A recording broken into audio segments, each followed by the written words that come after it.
مجارا کارکرنا پارلمانی گلک جاران سر زمان اوان دهتا بیستن کبوینه اگر کار اخصنا پارلمانی و نوکه جی رگرن لبرانباد کارکرنا پارلمانی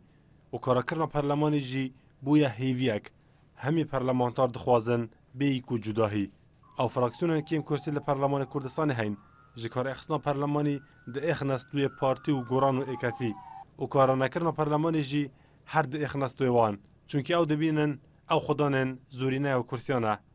لاوەی هەموو لایەنە سیاسەکان دەکەین بە تایبەتی ئەو لایەنە سیاسیانە کە تەرەفن لە گرفتەکان لە گرفتە سیاسەکان لە هەرێمی کوردستان بە تایبەتیش پارتی و یەکەتی و بزوتنەوەی گۆڕان دوور بن لە مزایدەی سیاسی و دوور بین لە بەرژەوەندەی حزبی دەبێت ئیتیفاق بکەن ڕێککەوتن بکەن بۆ ئەوەی پەرلەمانی کارە بکەن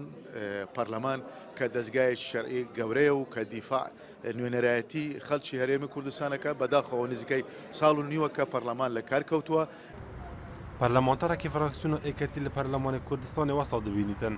دەبێت بەحسی کوشتن و مرنا پەرلەمانی بکەین و پشتی مرنا پەرلەمانیژی چەندین یاسا و دەستگەح لە هەرێمە کوردستانی مرینە و ئەوان ئەسڵەن گلەیان لەسەر ئەدای پەرلەمانتار و سەرۆکایەتی پەرلەمان و پەرلەمانتاران هەیە پێیان وایە ئێمە کەم تەجروبەی سیاسی بووین پێیان وایە ئەو گرفتانەی کە دروست بووە کاتێک پەرلەمان قسەی لەسەر کردووە نەدەبوو قسەی لەسەر بکەین بۆیە ئەوان کاتێک پەرلەمان کارە ئەکەنەوە کە پەرلەمانێکی عاقڵ بێدەنگ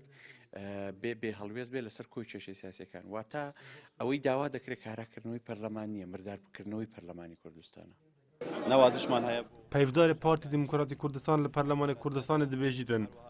نوکە هەرێمە کوردستانی چەندین نەکوکیان سیاسیدا دارباز دەبیتن و لە دەمێ بەحسی باشکردنا ڕەوشە هەرێمە کوردستانی دهێتا کردن هێزن کوردی چەپەر لە بەرامبەر ئێکود و گرتینە.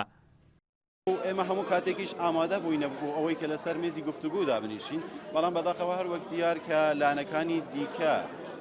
وەکو پێویست بەدەم داواکاریەکانی ئێمە نەهاتوون و وەکو پێویست ئەو قەمەیان نەبووە کە پەرلەمان دووبارە کارە بکرێتەوە. نێزیکی ساڵە کونیڤە پەرلەمانی کوردستانی ji kar hatiye existin û bêyî ku cudahî hemî fraksiyonên Perlemanê Kurdistanê dixwazin Perleman bihête karakirin. Hizbên siyasî û rêkrekeftina wan hizban bi rêgir dizanin li beramber karanekirina Perlemanî. Eyas Abdullah, NRT, Hewlêr.